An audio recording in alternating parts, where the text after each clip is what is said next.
April 13, 2024న Islamic Revolutionary Guards Corps IRGC Iran మిలిటరీకి చెందిన ఒక శాఖ ఇరాక్ యొక్క Popular Mobilization Forces Lebanese group Hezbollah మరియు హౌతీస్ ఆఫ్ యెమెన్ల సమన్వయంతో వందలాది వైమానిక దాడులను కోడ్నేమ్తో ప్రారంభించింది. ఆపరేషన్ ట్రూ ప్రామిస్, ఇజ్రాయెల్ మరియు ఇజ్రాయెల్ ఆక్రమిత గోలన్ హైట్స్, డ్రోన్లు మరియు క్రూయిజ్ మరియు బాలిస్టిక్ క్షిపణులతో. ఏప్రిల్ 1న డమాస్కస్లోని ఇరాన్ రాయబార కార్యాలయంపై ఇజ్రాయెల్ వైమానిక దాడికి ప్రతీకారంగా ఈ ఆపరేషన్ 16 మందిని చంపింది మరియు రాష్ట్రాలు మరియు అంతర్జాతీయ సంస్థల నుండి విస్తృతమైన ప్రతిచర్యలు వచ్చాయి. ఇది ఇజ్రాయెల్పై ఇరాన్ చేసిన మొదటి ప్రత్యక్ష దాడి మరియు ఇరాన్, ఇజ్రాయెల్ ప్రాక్సీ వివాదం ప్రారంభమైన తర్వాత మొదటి ప్రత్యక్ష వివాదం. మధ్యప్రాచ్యంలోని అనేక దేశాలు ఏప్రిల్ 2024 అర్ధరాత్రి సమయంలో ఇరాన్ ఇజ్రాయెల్పై భారీ ప్రతిష్టంభన దాడిని ప్రారంభించటానికి కొన్ని గంటల ముందు తమ గగనతలాలను మూసివేశాయి.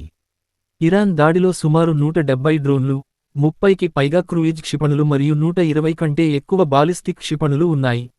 ఇన్కమింగ్ ఆయుధాలను కాల్చడానికి ఇజ్రాయెల్ యారో 3 మరియు డేవిడ్ స్లింగ్ సిస్టంలను ఉపయోగించింది. ఇరానియన్ డ్రోన్లను కూల్చివేసేందుకు అమెరికన్, బ్రిటిష్ మరియు జోర్డానియన్ వైమానిక దళాలు మరియు నావికాదళం సహాయపడింది. జోర్డాన్ అభ్యర్థన మేరకు జోక్యం చేసుకున్న ఫ్రాన్స్, రాడార్ అందించడానికి తన నౌకాదళాన్ని మోహరించింది. కవరేజ్: జోర్డాన్ తన పౌరుల భద్రత కోసం దాని గగనతలంలోకి ఎగురుతున్న వస్తువులను అడ్డగించిందని పేర్కొంది. ఇజ్రాయెల్ 99% డ్రోన్లు మరియు క్షిపణులను సంకీర్ణం ఆపరేషన్ ఐరన్ షీల్డ్ కింద కూల్చివేసింది. చాలా వరకు ఇజ్రాయెల్ గగనతలంలోకి ప్రవేశించే ముందు ఒక యుఎస్ అధికారి మాట్లాడుతూ కనీసం 9 ఇరాన్ క్షిపణులు 2 ఇజ్రాయెలీ వైమానిక స్థావరాలపై దాడి చేసి స్వల్ప నష్టాన్ని కలిగించాయి. ప్రభుత్వ యాజమాన్యంలోని నెట్వర్క్ ప్రెస్ టీవీ ప్రకారం ఇరాన్ యొక్క వాదన ఏమిటంటే, దాడిలో ఇరాన్ ఉపయోగించిన అన్ని హైపర్సోనిక్ క్షిపణులు ఇజ్రాయెల్ యొక్క వైమానిక రక్షణ వ్యవస్థలను తప్పించుకున్న తర్వాత వారి లక్ష్యాలను విజయవంతంగా ఛేదించాయి. కావాలి కొన్ని బాలిస్టిక్ క్షిపణులు బాణం వ్యవస్థ ద్వారా అంతరిక్షంలో కూల్చివేయబడ్డాయి. కొన్ని క్షిపణులను మాత్రమే కూల్చివేయలేదని తొలి సమాచారం. ఒకటి దక్షిణ ఇజ్రాయెల్లోని నెవాటిమ్ ఎయిర్బేస్కు స్వల్ప నష్టం కలిగించింది. అది పనిచేస్తూనే ఉంది. ఇజ్రాయెల్లో ఒక చిన్నారి, 7 ఏళ్ల ఇజ్రాయెలీ బెడవీన్ బాలిక, క్షిపణిలో కొంత భాగాన్ని కొట్టి గాయపరిచింది.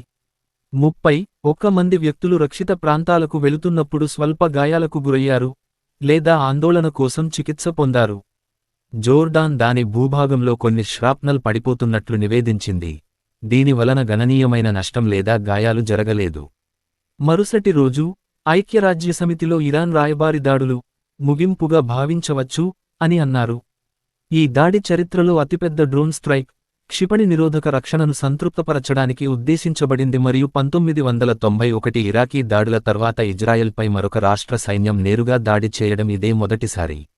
ఇరాన్ దాడులు ఐక్యరాజ్యసమితి, పలువురు ప్రపంచ నాయకులు మరియు రాజకీయ విశ్లేషకుల నుండి విమర్శలను పొందాయి. వారు పూర్తిస్థాయి ప్రాంతీయ యుద్ధంగా మారే ప్రమాదం ఉందని హెచ్చరించారు. డమాస్కస్లోని ఇరాన్ రాయబార కార్యాలయంపై ఇజ్రాయెల్ బాంబు దాడి మరియు ఇజ్రాయెల్, హమాస్ యుద్ధం. ఈ అంశం యొక్క విస్తృత కవరేజ్ కోసం ఇరాన్, ఇజ్రాయెల్ ప్రాక్సీ వివాదం చూడండి. అక్టోబర్ 7, 2023న ఇరాన్ మద్దతు ఉన్న మిలిటెంట్ సంస్థ అయిన హమాస్ దక్షిణ ఇజ్రాయెల్లో దాడి చేసింది. ఫలితంగా 1200 మంది మరణించారు. గాజా స్ట్రిప్పై కొనసాగుతున్న ఇజ్రాయెల్ దండయాత్రను ప్రారంభించడం ద్వారా ఇజ్రాయెల్ ప్రతిస్పందించింది. ఇది గాజా ఆరోగ్య మంత్రిత్వ శాఖ ప్రకారం ఇప్పటివరకు 33,000 మందికి పైగా మరణించారు. గాజాలోని పాలస్తీనియన్లపై ఇజ్రాయెల్ మారణహోమానికి పాల్పడిందని ఇరాన్ ఆరోపించింది. అక్టోబర్ 7 తర్వాత లెబనాన్లోని ఇరానియన్ మద్దతు గల ప్రాక్సీ హిజ్బుల్లా ఉత్తర ఇజ్రాయెల్పై దాడి చేయడం ప్రారంభించింది. యుద్ధం ప్రారంభమైనప్పటి నుండి హిజ్బుల్లా మరియు ఇజ్రాయెల్ మధ్య 4,400 హింసాత్మక సంఘటనలు నమోదయ్యాయి మరియు సంఘర్షణ ప్రారంభమైనప్పటి నుండి సుమారు 1,00,000 మంది ఇజ్రాయెల్లు ఉత్తర ఇజ్రాయెల్ నుండి ఖాళీ చేయబడ్డారు. ఏప్రిల్ 1, 2024న సిరియాలోని డమాస్కస్లోని ఇరాన్ రాయబార కార్యాలయానికి ఆనుకుని ఉన్న ఇరాన్ కాన్సులేట్ అనెక్స్ భవనం ఇజ్రాయెల్ వైమానిక దాడికి గురైంది. ఇస్లామిక్ రివల్యూషనరీ గార్డ్ కార్ప్స్ యొక్క senior Quds Force commander brigadier general Mohammad Reza జాహిదీతో సహా 16 మంది మరణించారు. ఐఆర్జీసీ మరియు మరో 7 ఐఆర్జీసీ అధికారులు. దాడి జరిగిన వెంటనే ఇరాన్ ప్రతీకారం తీర్చుకుంటానని ప్రతిజ్ఞ చేసింది. నివేదికలు వైమానిక దాడికి ఇది సంభావ్య ఉద్దేశ్యమని సూచిస్తున్నాయి. ఇరాన్ ఈ భవనం రాయబార కార్యాలయ సమ్మేళనంలో భాగమని నివేదించింది. అయితే ఇజ్రాయెల్ దీనిని ఇరానియన్ రివల్యూషనరీ గార్డ్ ఉపయోగించే భవనం మరియు దౌత్య కార్యాలయం యొక్క కంచె సమ్మేళనం వెలుపల ఉంది. అనేక దేశాలు మరియు అంతర్జాతీయ సంస్థలు దాడిని ఖండించాయి. యునైటెడ్ స్టేట్స్ ప్రమేయం లేదా ముందస్తు జ్ఞానాన్ని నిరాకరించింది. అయితే UNలోని రష్యా ప్రతినిధి ఈ వాదనను ప్రశ్నించాడు. ఆశ్చర్యం కలిగించేది అని పేర్కొన్నాడు. యుఎస్ తన గూఢచార సామర్థ్యాలకు కృతజ్ఞతలు తెలుపుతూ ఏ అంశంపైనైనా ప్రత్యక్షంగా సమాచారాన్ని కలిగి ఉంటుంది అని పేర్కొంది. కాన్సులేట్పై దాడి జరిగిన కొన్ని వారాల తర్వాత యునైటెడ్ స్టేట్స్, ఫ్రాన్స్, జర్మనీ మరియు యునైటెడ్ కింగ్డమ్లు ఇజ్రాయెల్పై దాడి చేయవద్దని ఇరాన్ను హెచ్చరించాయి. అలాంటి దాడి పెద్ద తీవ్రతరం అవుతుందని మరియు పశ్చిమ దేశాలకు వ్యతిరేకంగా సైనిక ప్రతిస్పందనకు దారితీయవచ్చని పేర్కొంది. ఇరాన్ అటువంటి దాడి ఇరాన్ గడ్డపై నేరుగా ఇజ్రాయెల్ సైనిక ప్రతిస్పందనకు దారితీస్తుందని ఇజ్రాయెల్ హెచ్చరించింది. Saudi Arabia, United Arab Emirates, Oman మరియు కువైట్ ఇరాన్పై సాధ్యమయ్యే దాడికి తమ భూభాగాల్లో యుఎస్ తన స్థావరాలను ఉపయోగించకుండా నిరోధించడానికి చర్యలు తీసుకుంది. ఏప్రిల్ 2024 ప్రారంభంలో ఇరాన్ స్విస్ రాయబార కార్యాలయం, ఇరాన్లోని యునైటెడ్ స్టేట్స్ ఇంట్రెస్ట్ సెక్షన్ ద్వారా యునైటెడ్ స్టేట్స్కు ఒక సందేశాన్ని పంపింది.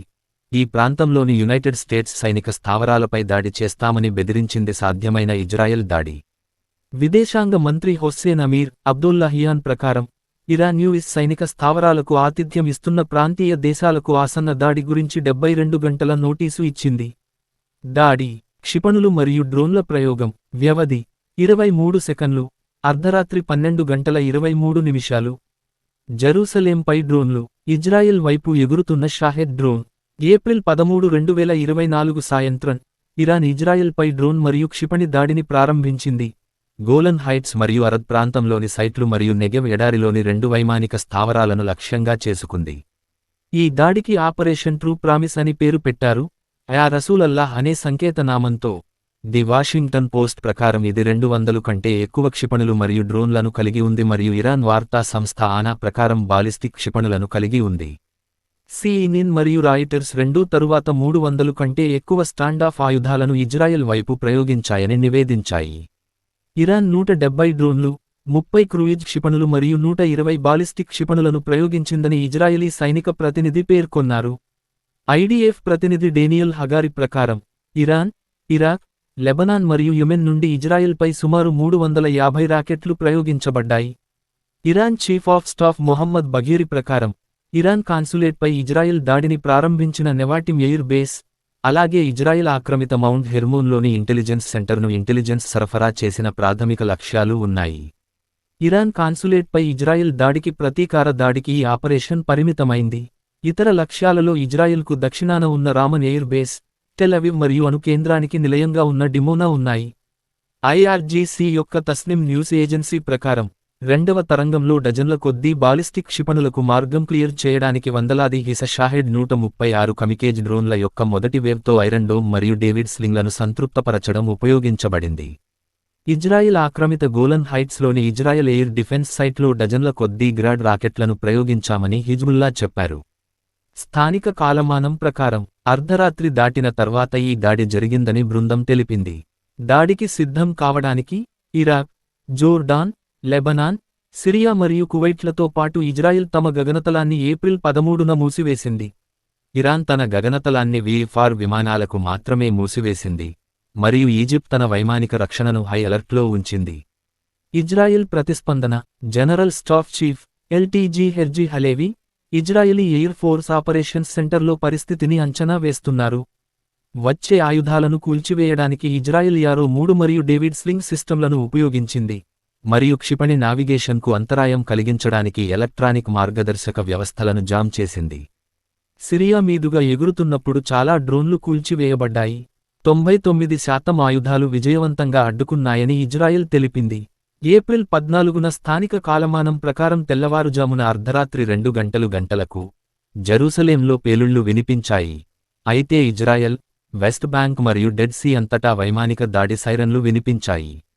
పేలుళ్లు ఐరన్ డోమ్ లేదా క్షిపణి దాడుల ద్వారా సంభవించాయో తెలియదు.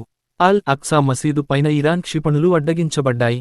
IDF జట్లు హిజ్బుల్లా యొక్క రద్వాన్ దళాలకు చెందిన దక్షిణ లెబనాన్లోని సైనిక లక్ష్యాలను ఛేదించాయి.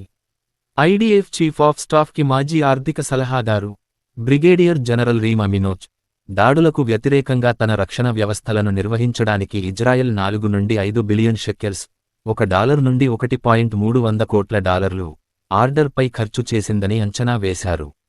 మిడిల్ ఈస్ట్ ఐ పేరులేని అంచనాల ప్రకారం దాడులను ప్రారంభించేందుకు ఇరాన్ ఆ మొత్తంలో కేవలం 10% మాత్రమే ఖర్చు చేసిందని భావిస్తున్నారు. ది వాల్ స్ట్రీట్ జర్నల్ ఒక Institute for National Security Studies పరిశోధకుని ఇంటర్వ్యూ చేసిన ప్రకారం ఇజ్రాయెల్ దాడులకు వ్యతిరేకంగా రక్షించడానికి $550 మిలియన్లకు పైగా ఖర్చు చేసింది. ఇతర దేశాలు అందించిన రక్షణ యునైటెడ్ స్టేట్స్, యునైటెడ్ కింగ్డమ్ మరియు జోర్డాన్ కూడా ఇరాన్ ప్రక్షేపకాలను అడ్డుకోవడానికి తమ స్వంత బలగాలను ఉపయోగించాయి, మరియు రాడార్ కవరేజీని అందించడానికి ఫ్రాన్స్ తన నౌకాదళాన్ని మోహరించింది. United States Central Command CENTCOM అధిపతి ఏప్రిల్ 11న ఇజ్రాయెల్కు వైమానిక రక్షణను సమన్వయం చేయడానికి వెళ్లారు. యుఎస్ దళాలు 80 కంటే ఎక్కువ వన్-వే అటాక్ డ్రోన్లు మరియు కనీసం 6 బాలిస్టిక్ క్షిపణులను ధ్వంసం చేశాయని CENTCOM మరుసటి రోజు ఆలస్యంగా నివేదించింది. యుఎస్ నేవీ యుద్ధనౌకలు USS కార్నీ DDG-64 మరియు USS అర్లీ బుర్గ్ DDG-51 అని నివేదించబడింది. ఇవి రెండూ మధ్యధరా ప్రాంతంలో ఉన్నాయి. CENTCOM ప్రకారం భూమి మరియు సముద్రం నుండి US విమానాలు కూడా ఉన్నాయని నివేదించింది. స్థావరాలు పాల్గొన్నారు. రాయల్ ఎయిర్ ఫోర్స్ టైఫూన్ యుద్ధ విమానాలు పేర్కొనబడని సంఖ్యలో ఇరాన్ డ్రోన్లను కూల్చివేశాయి. బ్రిటిష్ ప్రధాన మంత్రి రిషి సునక్ ధృవీకరించారు. ఇస్లామిక్ స్టేట్ను ఎదుర్కోవడానికి ఆపరేషన్ షేడర్లో భాగంగా ఈ విమానం ఇప్పటికే సిరియన్ మరియు ఇరాకీ గగనతలంలో పనిచేస్తోంది. యునైటెడ్ కింగ్డమ్ ఇంటెలిజెన్స్, నిఘా మరియు నిఘా మద్దతును కూడా అందించింది. వాల్ స్ట్రీట్ జర్నల్ అనామక ఫ్రెంచ్ అధికారులను ఉటంకిస్తూ ఇజ్రాయిల్కు సహాయం చేయడానికి ఫ్రాన్స్ నౌకాదళ ఆస్తులను మోహరిస్తున్నట్లు నివేదించింది. అయితే జోర్డాన్ అభ్యర్థన మేరకు ఇరాన్ డ్రోన్లను అడ్డుకోవడంలో ఫ్రాన్స్ చేరిందని అధ్యక్షుడు ఇమ్మాన్యుయేల్ మాక్రాన్ తరువాత పేర్కొన్నాడు. జోర్డాన్ ఇరాన్ మరియు ఇజ్రాయెల్ మధ్య ఉంది మరియు దాని గగనతలాన్ని ఉల్లంఘించిన డ్రోన్లు మరియు క్షిపణులను అడ్డగించడానికి దాని వాయు రక్షణను సిద్ధం చేసింది.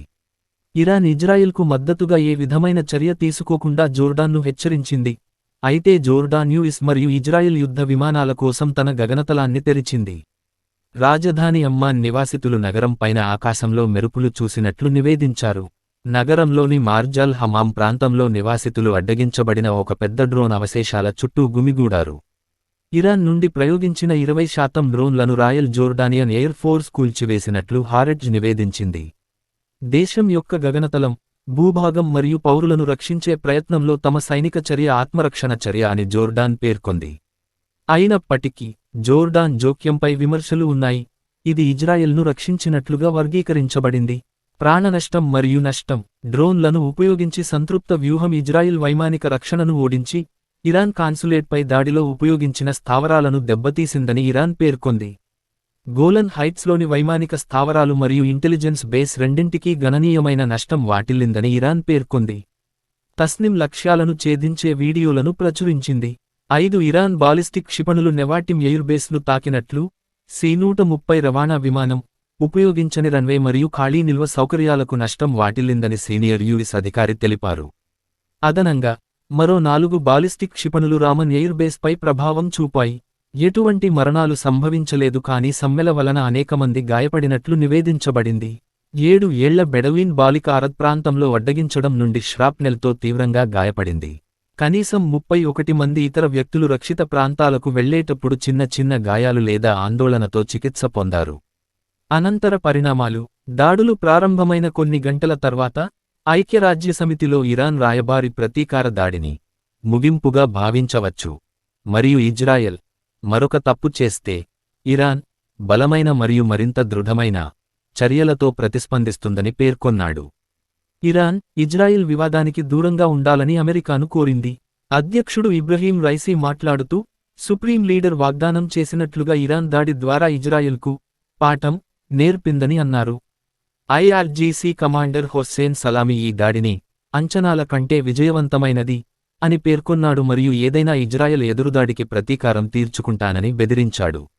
ఆన్లైన్లో ఇజ్రాయెల్కు మద్దతు తెలిపే వారిపై విచారణ జరిపిస్తామని IRGC బెదిరించింది. దాడులు ముగిసిన వెంటనే ఇరాక్, జోర్డాన్ మరియు ఇజ్రాయెల్ తమ గగనతలాన్ని తిరిగి తెరిచాయి. 2 కంటే ఎక్కువ విమానాలు విజ్ ఎయిర్ మరియు రాయల్ జోర్డానియన్ 700 మంది ప్రయాణికులతో సైప్రస్కు మళ్లించబడ్డాయి. దాడి ఫలితంగా సైప్రస్లోని 2 ప్రధాన విమానాశ్రయాలతో పాటు సైప్రస్ ఎయిర్ కమాండ్ కూడా హై అలర్ట్లో ఉంచబడింది. సమ్మెలకు మద్దతుగా ఇరాన్ అంతటా మరియు గాజా స్ట్రిప్లో నగరాల్లో ప్రదర్శనలు జరిగాయి. ప్రభావవంతమైన అంతరాయం ఎల్బిట్ సిస్టమ్స్, ఏరోడ్రోమ్ గ్రూప్, నెక్స్ట్విజన్ మరియు ఆరిట్ ఇండస్ట్రీస్ వంటి ఇజ్రాయిల్ రక్షణ సంస్థల స్టాక్ ధరలలో పెరుగుదలకు దారితీసింది. ఇరాన్పై ప్రతీకారం తీర్చుకుంటామని ఇజ్రాయెల్ ప్రతిజ్ఞ చేసింది. ఇజ్రాయెల్ మూలాల ప్రకారం ఇజ్రాయెల్ వారంలో రఫాలో భూదాడిలో మొదటి దశలను ప్రారంభించాలని ప్రణాళిక వేసింది. అయితే ఇజ్రాయెల్పై ఇరాన్ దాడులకు వారి ప్రతిస్పందనను పరిగణనలోకి తీసుకుని దానిని వాయిదా వేసింది. దాడికి ప్రతిస్పందనను పరిశీలించేందుకు ఇజ్రాయెల్ యుద్ధ మంత్రివర్గం ఏప్రిల్ 15న సమావేశమైంది. ది ఎకనామిస్ట్ సమ్మె సైనికపరంగా అపజయం అని రాసింది. ఇరాన్ తప్పుగా లెక్కించి ఉండవచ్చు అని పేర్కొంది.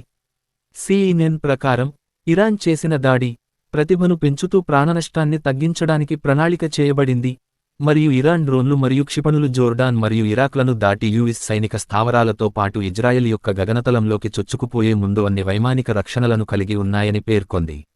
ఇరాన్ ఇకపై తన ప్రాక్సీలపై మాత్రమే ఆధారపడకుండా ఇజ్రాయెల్పై తన స్వంత నేల నుండి మొదటి దాడిని ప్రారంభించడం, దాని అతిపెద్ద క్షిపణి దాడి మరియు సైనిక చరిత్రలో అతిపెద్ద డ్రోన్ దాడి, దాని నిరోధం మరియు మృదువైన శక్తి రెండింటినీ పెంచిందని అల్ జజీరా అభిప్రాయపడింది. విస్తృత ముస్లిం ప్రపంచంలో అక్టోబర్ 7 నాటి సంఘటనలు ఇజ్రాయెల్, సున్నీ ప్రాంతీయ కూటమిని అనగదొక్కలేదని ఇరాన్ దాడి నిరూపించిందని జెరూసలేం పోస్ట్ పేర్కొంది. వాల్ స్ట్రీట్ జర్నల్ విజయం ఇజ్రాయెల్ యొక్క అధునాతన వాయు రక్షణ వ్యవస్థ మరియు యుఎస్ మరియు ఇతర పాశ్చాత్య మరియు అరబ్ భాగస్వాములు అందించిన క్లిష్టమైన సహాయం కారణంగా ఉంది అని పేర్కొంది. George W. బుష్ పరిపాలనలో డిఫెన్స్ మాజీ అండర్ సెక్రటరీ అయిన డోవ్ జాకీమ్ పాలస్తీనా సమస్య లేని విధంగా ఇరాన్ ఒక అస్తిత్వ ముప్పు అని పేర్కొన్నాడు, తద్వారా ఇరాన్కు వ్యతిరేకంగా అమెరికా నిరోధాన్ని తెరపైకి తెచ్చింది.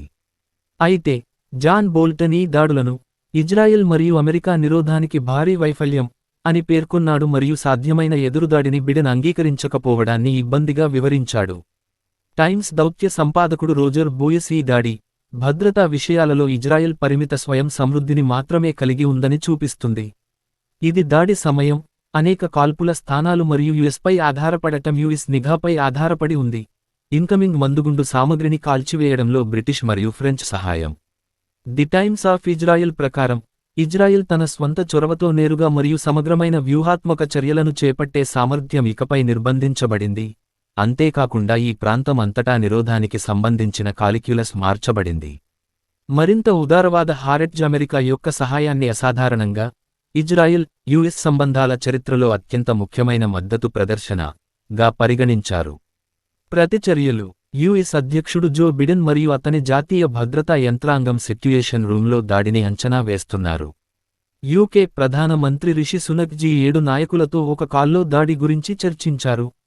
ఇరాన్ విదేశాంగ మంత్రి హొస్సేన్ అమీర్ అబ్దుల్లాహియాన్ ఇరాన్ తీవ్రతరం చేయడాన్ని స్వాగతించదని ప్రకటించారు మరియు ఇరాన్ ఆపరేషన్ యొక్క ఉద్దేశ్యం ఆత్మరక్షణ కోసం ఇరాన్ యొక్క చట్టబద్ధమైన హక్కును ఉపయోగించడం. ఇరాన్ ప్రభుత్వం ఇజ్రాయెల్పై తన ప్రతీకారం విజయవంతమైందని ప్రకటించింది మరియు ముగించింది. ఐడిఎఫ్ దాడిని అద్భుతంగా నిలిపివేసిందని ఇజ్రాయెల్ రక్షణ మంత్రి యోవ్ గాలంట్ తెలిపారు. యునైటెడ్ స్టేట్స్ మరియు ఇతర దేశాల సహాయంతో దాడిని విజయవంతంగా తిప్పికొట్టినట్లు గాలంట్ పేర్కొన్నాడు. ఇరాన్ నుండి తీవ్రమైన మరియు బహుశా అణు ముప్పును ఎదుర్కోవడానికి వ్యూహాత్మక కూటమిని ఏర్పాటు చేసే అవకాశాన్ని ఆయన నొక్కి చెప్పారు. ఇరాన్ ప్రతీకార చర్యకు ఇజ్రాయెల్ గణనీయమైన ప్రతిస్పందన అని ప్రతిజ్ఞ చేసింది. ఇజ్రాయెల్పై ఇరాన్ సైనిక చర్య డమాస్కస్లోని ఇరాన్ కాన్సులేట్పై ఇజ్రాయెల్ బాంబు దాడికి మరియు అక్కడ IRGC నాయకులను హత్య చేయడానికి సహజ హక్కు మరియు తగిన ప్రతిస్పందన అని హమాస్ పేర్కొంది.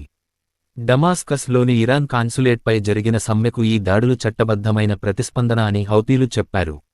April 14న Jordan Pradhan Mantri బిషర్ ఖాసావ్నే cabinet సమావేశంలో ఏదైనా ప్రాంతీయ పెరుగుదల ప్రమాదకరమైన మార్గాలకు దారితీస్తుందని, ఇందులో పాల్గొన్న అన్ని పార్టీలు తీవ్రతరం కావాల్సిన అవసరం ఉందని అన్నారు. అదే రోజు ఆ దేశం యొక్క విదేశాంగ మంత్రి ఐమాన్ సఫాది జోర్డాన్ తన సార్వభౌమాధికారం మరియు భద్రతను పరిరక్షించడానికి అవసరమైన అన్ని చర్యలు తీసుకుంటుందని మరియు దాని పౌరులు ఎదుర్కొంటున్న బెదిరింపులను పరిష్కరిస్తుందని పేర్కొన్నారు. సఫాది ఇరాన్ మీడియాలో చేసిన ఆక్షేపణీయ ప్రకటనలను నిరసిస్తూ జోర్డాన్ ఇరాన్ రాయబారిని పిలిపించినట్లు పేర్కొన్నాడు. ప్రత్యేకించి జోర్డాన్కు వ్యతిరేకంగా బెదిరింపులు జోర్డాన్ జోక్యం చేసుకుంటే తదుపరి లక్ష్యం అని ఇది దేశం యొక్క అంతర్గత జోక్యం అని పేర్కొంది. వ్యవహారాలు. ఇజ్రాయెల్, ఇరాన్ లేదా మరే ఇతర దేశం నుండి ముప్పు వచ్చినా జోర్డాన్ కూడా అదే విధంగా స్పందిస్తుందని సఫాది జోడించాడు మరియు ఇజ్రాయెల్, హమాస్ యుద్ధం యొక్క కొనసాగింపు మరియు వెస్ట్ బ్యాంకులో అస్థిరత మరింత సంఘర్షణకు దారితీస్తుందని పేర్కొన్నాడు. రెండు రాష్ట్రాల పరిష్కారం కోసం పిలుపునిచ్చారు. కింగ్ అబ్దుల్లా యుఎస్ అధ్యక్షుడు జో బిడెన్తో మాట్లాడాడు. జోర్డాన్ తన భూమిని ప్రాంతీయ యుద్ధానికి కేంద్రంగా మార్చడానికి అనుమతించదని పేర్కొన్నాడు. అంతర్జాతీయ. కెనడా మరియు యునైటెడ్ స్టేట్స్ రెండూ దాడిని ఖండించాయి మరియు ఇరాన్కు వ్యతిరేకంగా ఇజ్రాయెల్కు మద్దతు ఇస్తుందని యునైటెడ్ స్టేట్స్ తెలిపింది. సౌదీ అరేబియా సంయమనం పాటించాలని పిలుపునిచ్చింది మరియు ఈ ప్రాంతంలో శాంతి మరియు భద్రతను కాపాడేందుకు ఐక్యరాజ్యసమితి భద్రతా మండలి బాధ్యత వహించాలని పేర్కొంది. ఏప్రిల్ 14న టొరంటోలో నిరసనకారులు అల్లాహు అక్బర్ అని నినాదాలు చేస్తూ వైమానిక దాడులను ఉత్సాహపరిచారు. ఒక నిరసన నాయకుడు ఈ ప్రాంతంలో ఇజ్రాయిల్ వైమానిక దాడులకు ప్రతిస్పందనగా దాడులను వర్ణించాడు. అయితే పార్లమెంటు సభ్యురాలు మెలిస్సా లాండ్స్మన్, ఇది ఎప్పుడూ కాల్పుల విరమణ గురించి కాదు అని శ్లోకాలు చూపించాయని చెప్పారు. ఇతర శ్లోకాలలో ఇంటిఫాదా, ఇంతిఫాదా, లాంగ్ లైవ్ ది ఇంటిఫాదా మరియు నీటి నుండి నీటి వరకు. పాలస్తీనా అరబ్ దాడిపై స్పందించిన మొదటి నాయకులలో ఒకరు బ్రిటిష్ ప్రధాన మంత్రి రిషి సునక్. ఇలా పేర్కొన్నారు: ఇజ్రాయెల్ భద్రతకు మరియు జోర్డాన్ మరియు ఇరాక్తో సహా మా ప్రాంతీయ భాగస్వాములందరికీ యూకే అండగా నిలుస్తుంది. యునైటెడ్ కింగ్డమ్ ఇజ్రాయెల్పై ఇరాన్ దాడిని నిర్లక్ష్యంగా ఖండించింది. యుఎస్ అధ్యక్షుడు జో బిడెన్ డెలావేర్కు ప్రణాళికాబద్ధమైన పర్యటనను కుదించారు మరియు జాతీయ భద్రతా అధికారులను కలవడానికి వైట్హౌస్కు తిరిగి వచ్చారు. బిడెన్ అడ్డగించిన దాడులను ఇజ్రాయెల్ విజయంగా పేర్కొన్నాడు మరియు G7 నుండి ఏకీకృత దౌత్య ప్రతిస్పందనకు కట్టుబడి ఉన్నాడు. జెరూసలేంలోని యునైటెడ్ స్టేట్స్ యొక్క రాయబార కార్యాలయం భద్రతా హెచ్చరికను పోస్ట్ చేసింది. తదుపరి నోటీసు వచ్చేవరకు ఆశ్రయం పొందాలని దాని కార్మికులను కోరింది. ఇరాన్పై భవిష్యత్తులో జరిగే ఎదురుదాడిలో యునైటెడ్ స్టేట్స్ ఇజ్రాయెల్కు మద్దతు ఇవ్వదని Biden Israel Pradhan Mantri Benjamin నెతన్యాహుతో చెప్పారు. US defence secretary Lloyd Austin ఇరాన్పై దాడి చేయాలని భావిస్తే యునైటెడ్ స్టేట్స్ ముందస్తు నోటీసు ఇవ్వాలని ఇజ్రాయెల్ను కోరారు. మొత్తం మీద యుఎస్ అధ్యక్షుడు మరింత తీవ్రతరం కాకుండా నిరోధించడానికి ప్రయత్నించారు. ఏప్రిల్ 13న సైప్రియట్ అధ్యక్షుడు నికోస్ క్రిస్టోడౌలిడెస్ ఈ ప్రాంతంలోని పరిణామాలపై చర్చించడానికి ఏప్రిల్ 14న జరిగిన జాతీయ భద్రతా మండలి అత్యవసర సమావేశానికి పిలుపునిచ్చారు. అదనంగా విదేశీ వ్యవహారాల మంత్రిత్వ శాఖ ఇజ్రాయెల్పై దాడిని ఖండించింది. అంతేకాకుండా విదేశీ వ్యవహారాల మంత్రిత్వ శాఖ ముందుజాగ్రత్త చర్యగా ఎస్టిఆర్ ప్రణాళికను రూపొందించింది. ఇతర దేశాలు. వ్యవధి 9 సెకన్లు. అర్ధరాత్రి 12:09 దాడిని ప్రకటించగానే బీరుట్లో సంబరాలు జరిగాయి. అర్జెంటీనా అధ్యక్షుడు జేవియర్ మిలీ ఇజ్రాయెల్కు సంఘీభావం మరియు అచంచలమైన నిబద్ధతను వ్యక్తం చేశారు మరియు ఇజ్రాయెల్ రాష్ట్రానికి దాని సార్వభౌమాధికారాన్ని రక్షించడంలో దృఢంగా మద్దతు ఇస్తున్నట్లు తెలిపారు. అర్జెంటీనా ఎల్లప్పుడూ ఇజ్రాయెల్ వైపు ఉంటుంది అని మిలే వాగ్దానం చేశాడు. మిలే ఇరాన్ పాశ్చాత్య నాగరికత యొక్క నాశనాన్ని కోరుతోంది అని కూడా ఆరోపించారు. కెనడా ఇజ్రాయెల్పై ఇరాన్ దాడులను కెనడా నిర్ద్వంద్వంగా ఖండిస్తున్నదని, ఇజ్రాయెల్కు అండగా నిలుస్తుందని మరియు తనను తాను రక్షించుకునే ఇజ్రాయెల్ హక్కుకు మేము మద్దతు ఇస్తున్నాము అని ప్రధాన మంత్రి జస్టిన్ ట్రూడో అన్నారు. చైనా విదేశాంగ మంత్రిత్వ శాఖ సంయమనం పాటించాలని కోరింది మరియు దాడిని గాజా వివాదం యొక్క తాజా స్పిలోవర్ అని పేర్కొంది. Germany chancellor Olaf Scholz Iran దాడిని అన్యాయమైనది మరియు అత్యంత బాధ్యతారాహిత్యం అని ఖండించారు మరియు జర్మనీ ఇజ్రాయెల్కు అండగా నిలుస్తుంది అని హామీ ఇచ్చారు. ఇండోనేషియా ఏప్రిల్ 13న ఇరాన్ మరియు ఇజ్రాయెల్లకు ప్రయాణించవద్దని విదేశీ వ్యవహారాల మంత్రిత్వ శాఖ పౌరులను హెచ్చరించింది. ఇది పూర్తి స్థాయి యుద్ధాన్ని నిరోధించడానికి ఉద్రిక్తతలను తగ్గించాలని ఇరుపక్షాలను కోరింది. ఇంధన మరియు ఖనిజ వనరుల మంత్రిత్వ శాఖ తదుపరి నోటీసు వచ్చే వరకు ఇరాన్ నుండి చమురు మరియు గ్యాస్ దిగుమతిని ఏప్రిల్ 15న నిలిపివేసింది. జపాన్ ప్రధానమంత్రి ఫుమియో కిషిడా ఇరాన్ దాడిపై తీవ్రమైన ఖండన మరియు తీవ్రమైన ఆందోళన వ్యక్తం చేశారు. విదేశాంగ మంత్రి యోకో కమికావా మాట్లాడుతూ ఈ దాడి మధ్యప్రాచ్యంలో పరిస్థితిని మరింత తీవ్రతరం చేసిందని అన్నారు.